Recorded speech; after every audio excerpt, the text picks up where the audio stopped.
Hello everyone, welcome back my open classes academy by Pushpa Tomar. और आज की क्लास 6 हिस्ट्री चैप्टर 1 का टॉपिक करेंगे, जो कि बहुत ही इम्पोर्टेंट है गाइस। आज की क्लास कंप्लीट देखना ताकि एग्जाम में एक भी क्वेश्चन मिस ना हो। तो चलो गाइस, हम करते हैं हिस्ट्री चैप्टर 1, जो कि बहुत ही इम्पोर्टेंट है। गाइस, आपको पता तो होगा ही कि जो एनसीईआरटी है वो कितनी यूजफुल रहती है। यानी कि चाहे सीटेट का एग्ज़ाम हो, चाहे एचटेट का एग्ज़ाम हो, चाहे डीएसएसबी यूपी टेट जो भी एग्ज़ाम है उसमें एनसीईआरटी आती है। 60 नंबर का जो हमारी एसएसटी आती है उसमें।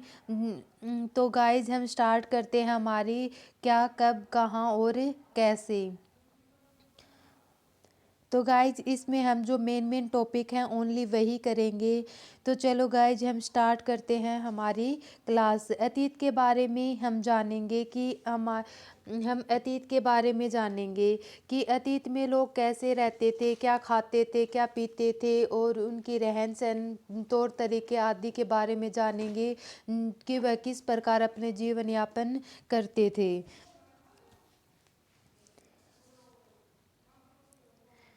अतीत के बारे में हम बहुत कुछ जाना जा सकता है। अतीत क्या होता है गाइस? जो बीता हुआ, जो बीत चुका है उसको हम अतीत कहते हैं। और अतीत के बारे में हम बहुत कुछ जाना जा सकता है, जैसे लोग क्या खाते थे, क्या पहनते थे, क्या उनका रहन सहन था, क्या उनका तौर तरीका था, वो किस प्रकार घर में रहते थे।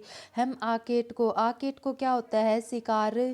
शिकार या पशुपालन, कृषकों, शासकों, व्यापारियों, पुरोहितों, शिल्पकारों, कलाकारों, संगीतकारों या फिर इनकी वैज्ञानिकों के बारे में जानकारी हासिल करेंगे। यही नहीं कि हम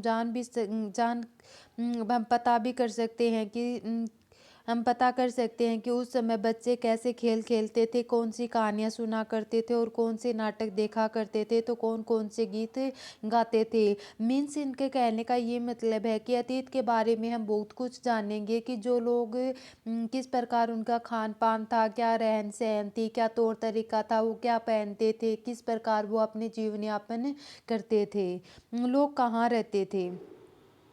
नर्मदा नदी, यानी कि नर्मदा नदी कहाँ पे है भी हमारी, जो अम, नर्मदा नदी का पता लगाएंगे। किसका पता लगाएंगे भी? हम नर्मदा नदी का पता लगाएंगे।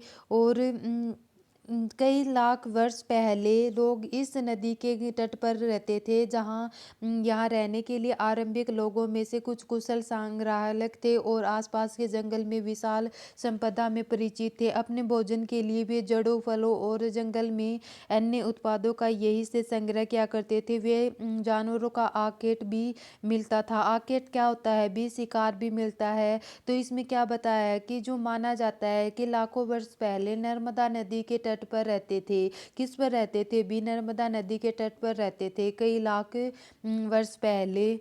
तो जो उनकी जड़ों, फल फूलों का संग्रह, शिकार, आकेट करके अपने जीवन यापन करते थे। कैसे अपना जीवन को व्यतीत करते थे भी? जड़, फल और जंगल के अन्य उत्पादों से वो अपने संग्रह करते थे और अपने जीवन को व्यतीत करते थे। अब उत्तर पश्चिम में सुलेमान किरदर पहाड़ियों को पता लगाएंगे। तो जो ये सुलेमान है और जो ये किरदर की पहाड़ियाँ हैं, ये किस साइड हैं भी? ये रही जो सुलेमान है वो उत्तर पश्चिम में, और किरदर की पहाड़ियों का हम पता लगाएंगे। कुछ कभी इसी क्षेत्र में कुछ ऐसे भी स्थान हैं जहाँ लगभग 8,000 वर्ष पहले स्त्री पुरुषों को सबसे पहले गेहूँ और जो जैसे खेतों का उपजाना आरंभ किया था। किसका आरंभ किया था भी? सुलेमान। और जो ये सुलेमान है और किरदर की पहाड़ी है, सुलेमान और किरदर है, इसमें हमें ये पता लगाया था कि लगभग 8,000 वर्ष पहले स्त्री और पुरुष को सबसे पहले गेहूं और जौ की फसल उपजाना आरंभ किया था। तो गाइस, क्वेश्चन एग्जाम में कैसे आएगा कि 8,000 वर्ष पहले कैसी फसल का आरंभ हुआ था? तो किस फसल का आरंभ हुआ था भी? सबसे पहले गेहूं और जो कि फसलों का आरंभ हुआ था। उन्होंने भेड़ बकरी और गाय बैल जैसे पशुओं को पालतू बनाना शुरू कर दिया। किसका पालना शुरू कर दिया भी उन्होंने अपने जीवन को व्यतीत करने के लिए उन्होंने भेड़ बकरी गाय बैल पशुओं को पालना भी शुरू कर दिया। कब भी 8,000 वर्ष पहले सबसे पहले जो फसल थी वो कौन सी थी भी कौन सी उपजाने शुरू की थी भी गेहूं और जौ की थी। और इन्होंने भेड़ बकरी और गाय बैल जैसे पशुओं का भी पालना शुरू कर दिया था। फिर पूर्व में गारो और मध्य पूर्व में बीगे पहाड़ियाँ। इसने क्या बताया है कि जो गारो और मध्य भारत में विविध पहाड़ियाँ हैं उसके बारे में बताया गया है कि जो कुछ लोग कुछ अन्य क्षेत्र थे जहाँ पर कृषि का विकास हुआ था। किसका विकास हुआ था भी कुछ अन्य देश भी कुछ अन्य क्षेत्र है जिसमें अन्य क्षेत्र हैं जिसमें कृषि का विकास हुआ था और जहाँ सबसे पहले चावल उपजाए गए थे। गारो और जो भारत की विंध्य पहाड़ियाँ हैं उसके बारे में हमें पता लगा कि कई क्षेत्र ऐसे भी हैं जहाँ कृषि का विकास हुआ था और सबसे पहले उन्होंने क्या उपजाया था अभी सबसे पहले चावल को उपजाया था। कहाँ भी उत्तर पूर्व के गारो और मध्य भारत के विंध्य पहाड़ियों में।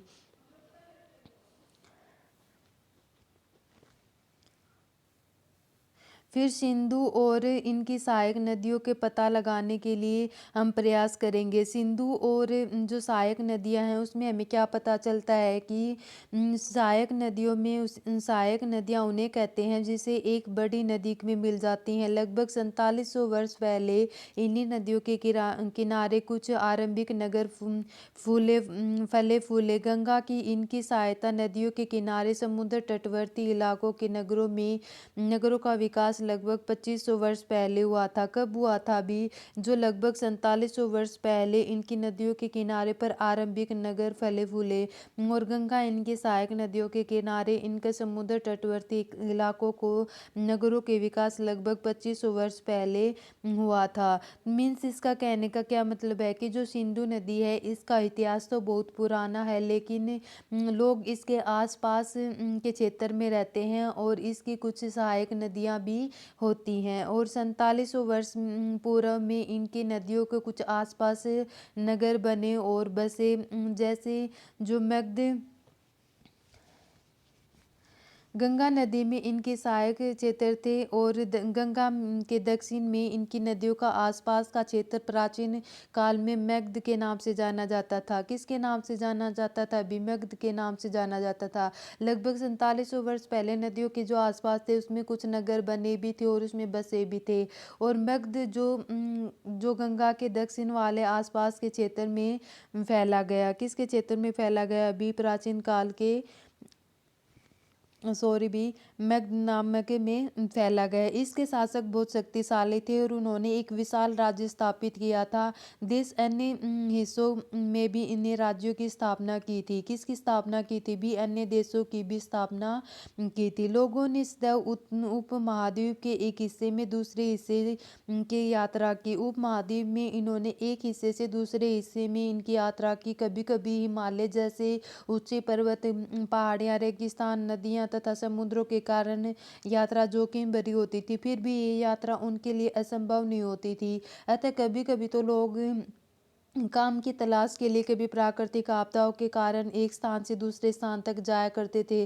कभी कभी सेनाएं दूसरे क्षेत्र से विजय हासिल करने के लिए इनके अतिरिक्त व्यापारी सभी कबीले में कभी जहाज़ों का अपने साथ मूल्यवान वस्तुओं को लेकर एक स्थान से दूसरे स्थान तक जाना पड़ता था। धार्मिक गुरु लोगों के शिक्षा और सलाह देने के लिए एक स्थान से दूसरे स्थान तक एक कस्बे से लेकर दूसरे कस्बे तक जाया जाता था। कुछ लोग ऐसे भी और रोचक स्थानों पर खोजने के लिए चाव और उत्सुकता भी यात्रा किया करते थे। इन सभी यात्राओं को लोगों के लिए एक दूसरे के विचारों का जानने का अवसर प्राप्त मिला।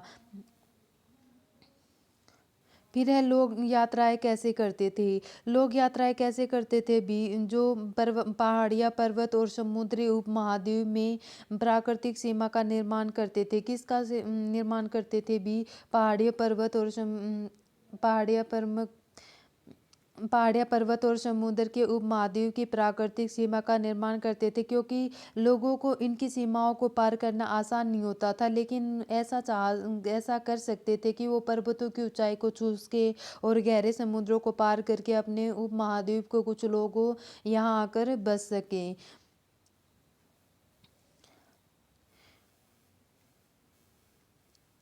फिर है दक्षिण एशिया। दक्षिण एशिया में आधुनिक भारत, पाकिस्तान, बांग्लादेश, नेपाल, भूटान और श्रीलंका और अफगानिस्तान, ईरान, चीन और म्यांमार आदि पड़ोसी देशों को दर्शाते थे। जो इसके पड़ोसी देश थे वो कौन कौन से थे भी? दक्षिण एशिया, पाकिस्तान, भारत, बांग्लादेश, नेपाल, भूटान और अफगानिस्तान, इराक, चीन और म्यांमार आदि पड़ोसी देशों में दर्शाते थे।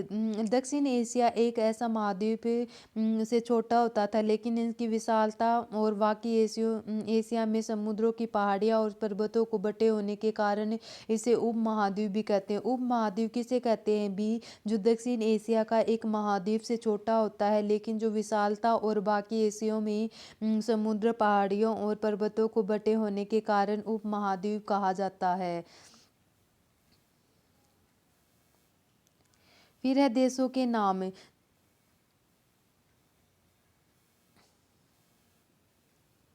देशों के नाम में अपने देश के लिए हम प्राय इंडिया तथा भारत जैसे नामों का प्रयोग करते हैं। किसका प्रयोग करते हैं भी? जो प्राय इंडिया और भारत के देशों का हम प्रयोग करते हैं। इंडिया शब्द एडस से निकलता है। किससे निकलता है भी? इंडिया का शब्द एडस से निकलता है, जिसे हम संस्कृत में सिंधु भी कहते हैं। क्या कहते हैं भी? संस्कृत में हम सिंधु भी कहते हैं। हमारे देश का क्या नाम है भी? इंडिया। और इंडिया जो इंडिया शब्द है वो किससे निकलता है भी? इंडस से निकलता है। और संस्कृत में इसको हम क्या कहते हैं भी? सिंधु भी कहते हैं। अपने एटस और ईरान और यूनान से पता लगाया। लगभग 2500 वर्ष पहले उत्तर पश्चिम की ओर आने वाले ईरानियों और यूनानियों ने सिंधु, हिंदोस और इंदोस और अपनी इस नदी को पूर्व से स्थित भूमि प्रवेश को इंडिया कहा गया। इंडिया किसे कहा गया अभी? जो यूनानियों ने सिंधु को हिंदू व हिंदूस कहा गया, और वह सिंधु को पूर्व वाले भूमि क्षेत्र में पूर्व भूमि क्षेत्र को इंडिया कहा गया। भरत नाम का प्रयोग उत्तर पश्चिम में रहने वाले लोगों को एक समूह के लिए किया गया था। किसका किया गया था भी? जो भरत नाम का उपयोग उत्तर पश्चिम के रहने वाले लोगों को एक समूह के लिए किया गया था। इस समय का उल्लेख संस्कृत के आरंभिक 3500 वर्ष पुरानी कृति ऋग्वेद में मिलता है। किस में मिलता है भी? माना जाता है कि जो ऋग्वेद में भारत नाम का प्रयोग उत्तर पश्चिम में रहने वाले लोगों ने किया था। किसने किया था अभी? जो उत्तर पश्चिम के रहने वाले कुछ लोग थे, उस उन्होंने इसका प्रयोग किया था। फिर है ताड़पत्रों से बनी पांडुलिपि का पृष्ठ। ताड़ यह पांडुलिपि लगभग 1 वर्ष पहले लिखी थी। कब लिखी थी भी? पांडुलिपि लगभग 1000 वर्ष पहले लिखी थी। किताब बनाने के लिए ताड़पत्रों का काटकर अपने अलग अलग हिस्सों को एक साथ बांध दिया जाता था। कैसे बांध दिया जाता था भी? एक साथ इनको बांध दिया जाता था। बुर्ज पेड़ की छाल से बनी ऐसी पांडुलिपि को तुम कहाँ तक देख सकते हो? तो ताड़पत्र क्या होता है भी? ये एक जैसे कि ताड़ पे पांडुलिपि हैं, और इनको 1000 वर्ष पहले लिखी गई थी। किताब बनाने के लिए ताड़ के पत्तों को काटकर अलग अलग हिस्सों में इनको बांध दिया गया था, और बुर्ज पेड़ की छाल पर बनी एक पांडुलिपि को तुम देख सकते हो। ये रही भी जो हमारी पांडुलिपि है। अतीत के बारे में हम कैसे जानेंगे? अतीत की जानकारी हम कई तरह से प्राप्त कर सकते हैं। इसमें से एक तरीका अतीत में लिखी हुई पुस्तकों को ढूंढना और पढ़ना है। ये पुस्तकें हाथ से लिखी होने के कारण पांडुलिपि कही जाती है। पांडुलिपि किसे कहते हैं भी? जो हाथ से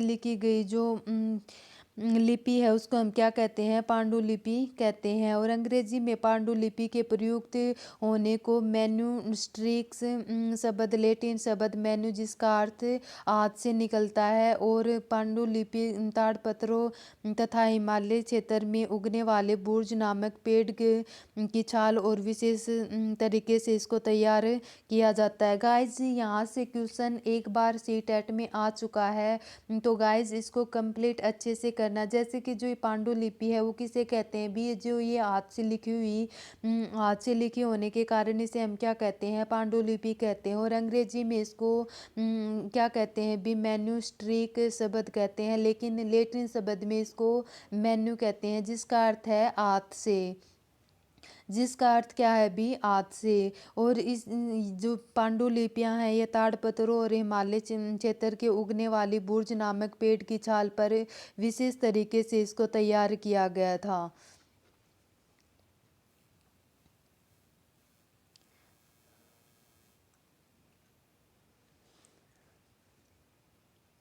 इतने वर्षों में कुछ पांडुलिपियों के कीड़ों ने खा लिया था और कुछ इसको क्या कर दिया था भी, नष्ट कर दिया था। हम अभिलेखों का अध्ययन कर सकते हैं, कैसे कर सकते हैं भी, हम अभिलेखों का उल्लेख कर सकते हैं। ऐसे लेख पत्थर अथवा धातु जैसे अपेक्षाकृत कठोर समूह के उत्कीर्ण किए गए मिलते हैं। जो अभिलेख हैं उसका हम अध्ययन कैसे कर सकते हैं भी, जो अभिलेख है उसको हमें लेख पत्थर अथवा धातु जैसी अपेक्षाकृत कठोर सतहों की उत्कीर्ण से कर सकते हैं। कभी कभी शासन और अन्य लोगों के आदेशों को हम इस तरह उत्कीर्ण कर सकते हैं। जो अभी कभी कभी हम जो शासन है उसको किस तरह कर सकते हैं भी, आदेशों को उत्कीर्ण करवा सकते हैं, और लोग उन्हें देख भी सकते हैं, पढ़ भी सकते हैं और उनका पालन भी कर सकते हैं। किसको भी, अभिलेख को। कुछ अन्य प्रकार अभिलेखों को मिलते हैं जिसमें राजाओं की रानियों सहित स्त्री पुरुष में भी अपने कार्यों का वितरण उत्कीर्ण करवाया था। उदाहरण के लिए जो पराय शासन लड़ाइयों में अर्जित विषयों को लेखा जोखा रखा जाता है। किसे रखा जाता है भी, अभिलेख में। जो अभिलेख है उसको, जो अभिलेख में जो पत्थर शिला कठोर धातु को जो लिखे हुए लेख हैं उसका शासन लेख शासन आदि उत्कीर्ण करवाते समय अन्य लोगों को भी पता चल सकेद का पालन कर सके।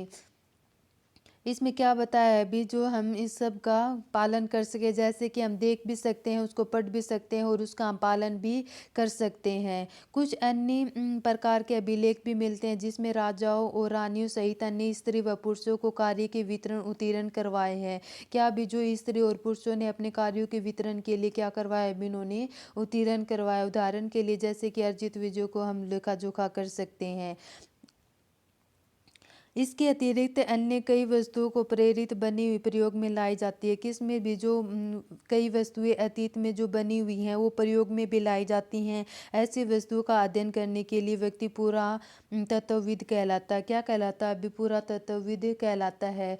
कुछ भी लिखा हो सकता है, और राजा कोई भी विजय या फिर कोई भी आदेश दे सकता है। और इसके अलावा बहुत सी वस्तुएं ऐसी होती हैं जो अतीत से निकलती हैं और उसका सभी का अध्ययन पुरातत्व में करते थे। और इसे हम क्या कहते हैं भी, पुरातत्वविद भी कहते हैं।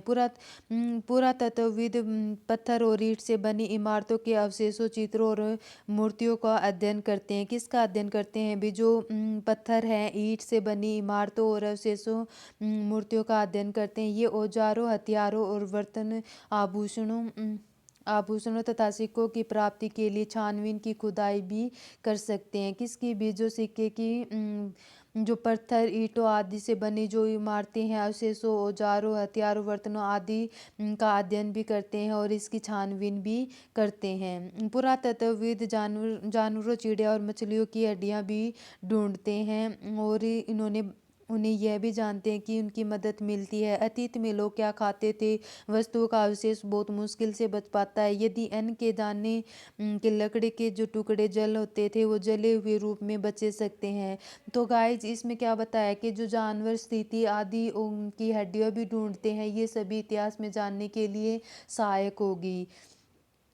पांडुलिपियों, अभिलेखों और पुरातत्व का ज्ञान जानकारियों के लिए इतिहासकार प्राय स्रोत शब्द का प्रयोग किया गया है। किसका प्रयोग किया गया है? अभी जो पांडुलिपियों हैं, अभिलेखों, पुरातत्व के ज्ञान जानकारियों के लिए इतिहासकार प्राय स्रोत शब्द का इन्होंने प्रयोग किया है। इतिहासकार इन्हें कहते हैं जो अतीत का अध्ययन करते हैं। स्रोत के प्राप्त होने होते ही अतीत के बारे में पढ़ना और उसे रोचक बनाना होता है, क्योंकि इन स्रोतों के सहायक में धीरे धीरे अतीत का पुनः निर्माण करते हैं। और इतिहासकार का पुनरातत्वविद को जासूसों की तरह होती है, और इन सभी स्रोतों का प्रयोग सुराग के रूप में अतीत में जानने का प्रयास करते हैं। तो इसमें इन्होंने क्या बताया कि जो पांडुलिपियां हैं उनके पत्र, ईंटों आदि के बारे में, इनकी इमारतों, अवशेषों, चित्रों, औजारों, हथियारों, बर्तनों, आभूषणों, सिक्कों आदि का इन्होंने प्रयोग अध्ययन भी किया और इनकी छानबीन भी किया है। किसमें भी? पुरातत्वविद में। और पुरातत्वविद में जानवरों, हड्डियां आदि की जो हड्डियां ढूंढते थे, ये सभी इतिहास के जानने के लिए क्या होगी भी?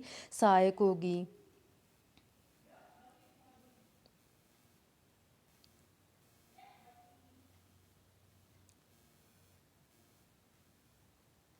लगभग 2550 वर्ष पुराना अभिलेख वर्तमान अफगानिस्तान के कंगार से प्राप्त होता है। कहाँ से प्राप्त होता है? अभी जो इतिहास लगभग 2250 वर्ष पुराना है, वो अभिलेख वर्तमान अफगानिस्तान के कंगार से प्राप्त होता है। और यह अभिलेख अशोक नामक शासक के आदेश में उत्तीर्ण करवाया गया।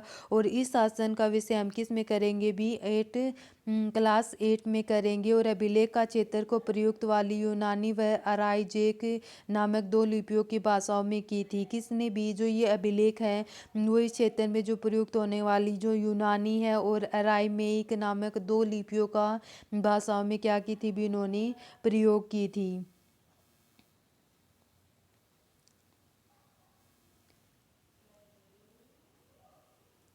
अतीत एक या अनेक। अतीत शब्द का प्रयोग बहुवचन के रूप में किया जाता है। किसके रूप में किया जाता है अभी? जो अतीत का प्रयोग है वो बहुवचन के रूप में किया जाता है। और ध्यान दिलाने के लिए भी, इस तथ्य को ध्यान दिलाने के लिए भी किया जाता है। अलग अलग समूह लोगों के लिए अतीत के बारे में अलग अलग मायने रखते हैं। उदाहरण जैसे कि जो पशुचालन और पशुपालकों और कृषकों के जीवन, राजा और रानियों के जीवन के, व्यापारियों के जीवन में, शिल्पकारों के जीवन से बहुत अलग होता है। कैसे भी? जो जैसे कि जो पशुपालन और कृषकों का जीवन राजाओं और राजा रानियों के जीवन को तथा व्यापारियों के जीवन, शिल्पकारों के जीवन से बहुत अलग होता है। जैसा कि हम आज भी देख सकते हैं कि उस समय देश में अलग अलग हिस्सों के लोग अलग अलग व्यवहारों और रीति रिवाजों का पालन करते थे।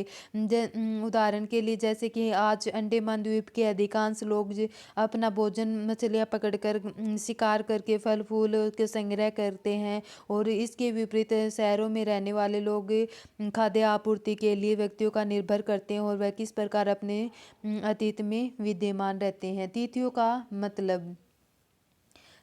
मतलब क्या है भी?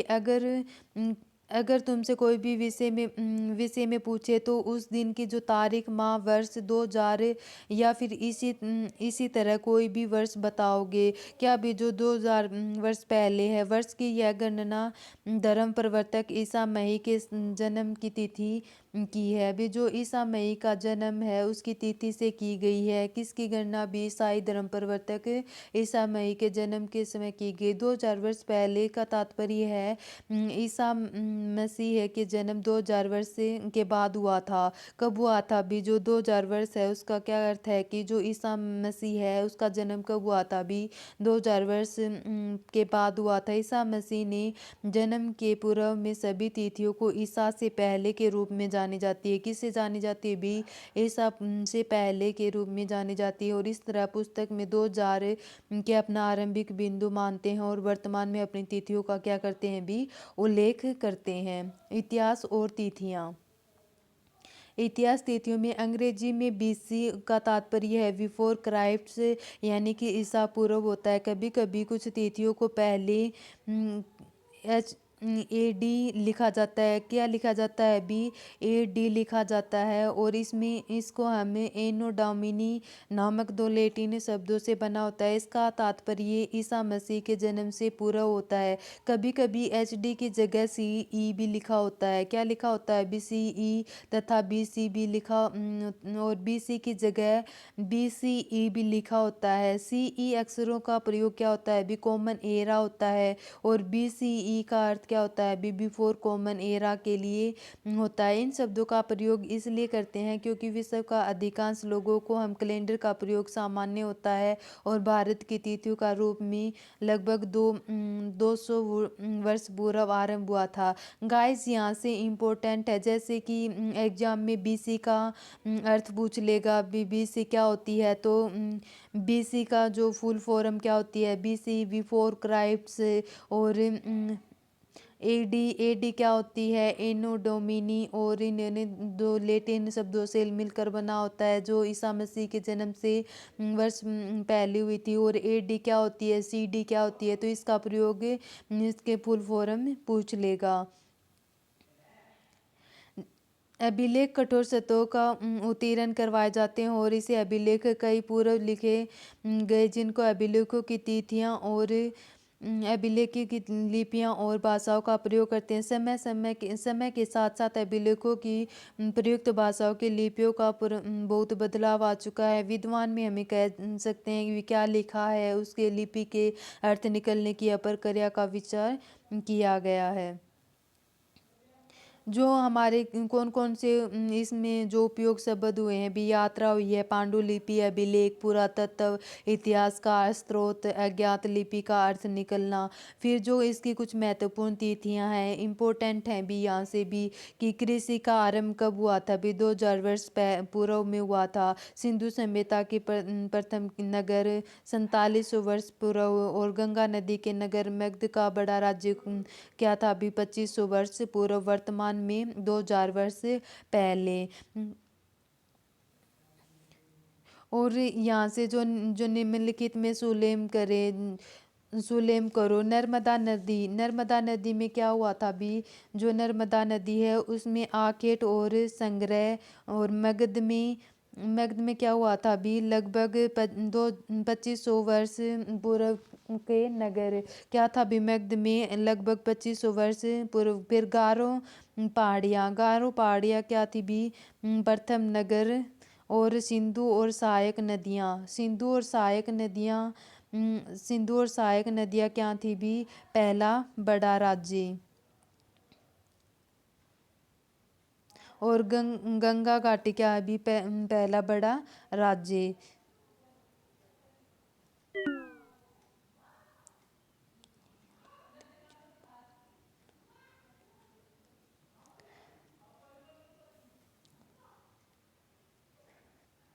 तो गाइज ये थी आज की हमारी क्लास। जो नर्मदा नदी है वो क्या है? भी आखेट व संग्रह। मगध है लगभग 2500 वर्ष पहले। और गारो पहाड़ियाँ हैं आखेट व संग्रह। और सिंधु व उसकी जो प्रथम नगर है। और गंगा नदी क्या है? भी प्रथम बड़ा राज्य, पहला बड़ा राज्य। तो गाइज ये थी आज की क्लास। गाइज अगर आज की क्लास पसंद आई हो तो प्लीज़ चैनल को लाइक, सब्सक्राइब और शेयर कर देना ताकि आने वाले हर क्लास का आपको नोटिफिकेशन मिलता रहे। और एनसीईआरटी में गाइज हिस्ट्री के साथ साथ में पॉलिटिकल और ज्योग्राफी की क्लास भी कल से स्टार्ट हो जाएंगी। ठीक है guys, bye bye, take care, thank you.